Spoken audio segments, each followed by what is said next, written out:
नमस्कार दोस्तों, आज के इस वीडियो में मैं आप सभी को देवशयनी एकादशी की व्रत कथा सुनाऊंगी। आषाढ़ माह के शुक्ल पक्ष की एकादशी को देवशयनी एकादशी कहते हैं। इसे हरिशयनी एकादशी के नाम से भी जाना जाता है। मान्यता है कि देवशयनी एकादशी के दिन भगवान विष्णु 4 माह की योग निद्रा में चले जाते हैं। इस दौरान कोई भी मांगलिक कार्य करना शुभ नहीं माना जाता है। देवशयनी एकादशी वर्ष की सबसे महत्वपूर्ण एकादशी में से एक है। तो आइए सुनते हैं देवशयनी एकादशी की व्रत कथा। एक बार धर्मराज युधिष्ठिर ने भगवान श्री कृष्ण से कहा, हे केशव, आषाढ़ शुक्ल एकादशी का क्या नाम है? इस व्रत के करने की विधि क्या है और किस देवता का पूजन किया जाता है? श्री कृष्ण कहने लगे कि हे युधिष्ठिर, जिस कथा को ब्रह्मा जी ने नारद जी से कहा था वही मैं तुमसे कहता हूँ। एक समय नारद जी ने ब्रह्मा जी से यही प्रश्न किया था।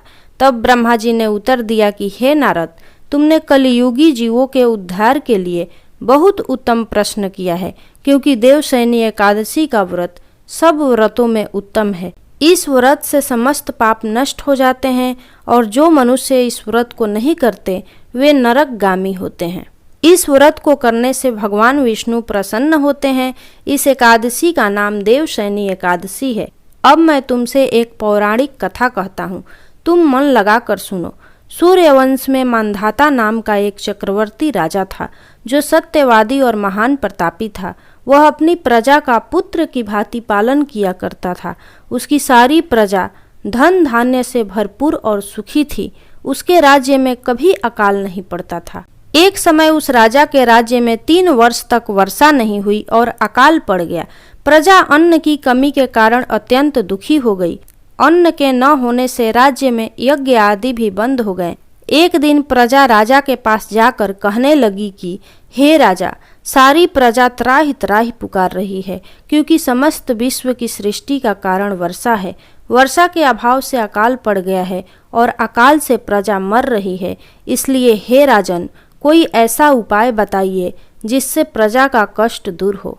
राजा मांधाता कहने लगे कि आप लोग ठीक कह रहे हैं। वर्षा से ही अन्न उत्पन्न होता है और आप लोग वर्षा न होने से अत्यंत दुखी हो गए हैं। मैं आप लोगों के दुखों को समझता हूँ। ऐसा कहकर राजा कुछ सेना साथ लेकर वन की तरफ चल दिया। वह अनेक ऋषियों के आश्रम में भ्रमण करता हुआ अंत में ब्रह्मा जी के पुत्र अंगिरा ऋषि के आश्रम में पहुंचा। वहां राजा ने घोड़े से उतरकर अंगिरा ऋषि को प्रणाम किया। मुनि ने राजा को आशीर्वाद देकर कुशल क्षेम के पश्चात उनसे आश्रम में आने का कारण पूछा। राजा ने हाथ जोड़कर विनीत भाव से कहा कि हे भगवान, सब प्रकार से धर्म पालन करने पर भी मेरे राज्य में अकाल पड़ गया है। इससे प्रजा अत्यंत दुखी है। राजा के पापों के प्रभाव से ही प्रजा को कष्ट होता है। ऐसा शास्त्रों में कहा गया है। जब मैं धर्मानुसार राज्य करता हूँ तो मेरे राज्य में अकाल कैसे पड़ गया, इसके कारण का पता मुझको अभी तक नहीं चल सका। अब मैं आपके पास इसी संदेह को निवृत्त कराने के लिए आया हूँ। कृपा करके मेरे इस संदेह को दूर कीजिए। साथ ही प्रजा के कष्ट को दूर करने का कोई उपाय बताइए। इतनी बात सुनकर ऋषि कहने लगे कि हे राजन, यह सतयुग सब युगों में उत्तम है। इसमें धर्म को चारों चरण सम्मिलित है, अर्थात इस युग में धर्म की सबसे अधिक उन्नति है। लोग ब्रह्मा की उपासना करते हैं और केवल ब्राह्मणों को ही वेद पढ़ने का अधिकार है।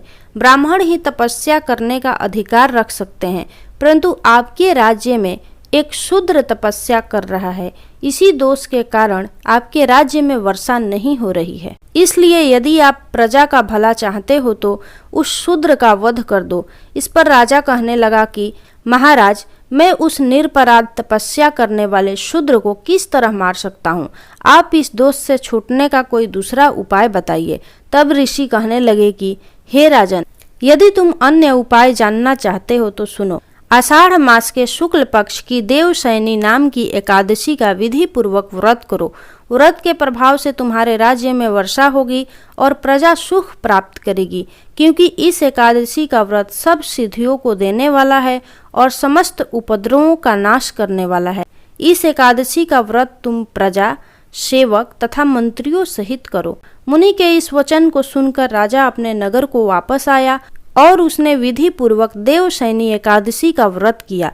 उस व्रत के प्रभाव से वर्षा हुई और प्रजा को सुख पहुंचा। अतः आषाढ़ मास के शुक्ल पक्ष की एकादशी का व्रत सब मनुष्यों को करना चाहिए। यह व्रत इस लोक में भोग और परलोक में मुक्ति को देने वाला है। इस कथा को पढ़ने और सुनने से मनुष्य के समस्त पापों का नाश हो जाता है। यदि आपको यह कथा अच्छी लगी हो तो कमेंट बॉक्स में ओम नमो भगवते वासुदेवाय नमः जरूर लिखें।